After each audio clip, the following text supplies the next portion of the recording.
பலவீனமானவன் Sasuke.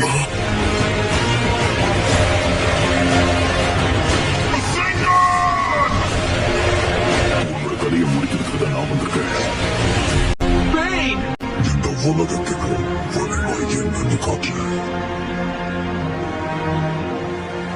உனக்கு இன்னொரு விஷயம் சொல்லவா? நீ எப்பவும் ஜெயிக்க மாட்ட.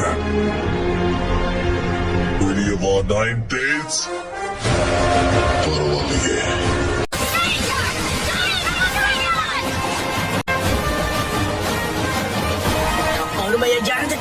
சேர்ந்து வாழ்ந்துங்கிற விதி இல்லைன்னா அப்ப எதுக்காக சந்திக்க வைக்கணும்? எதுக்கு? இந்த சபிக்கப்பட்ட உலகத்துல நாம நினைச்ச எதுவுமே நடக்காது. இதுதான் வாழ்க்கையோட உண்மை. அதை சீக்கிரம் புரிஞ்சுப்பேன். இனி நடக்கிற எந்த அநீதியையும் நான் ஏற்க மாட்டேன்.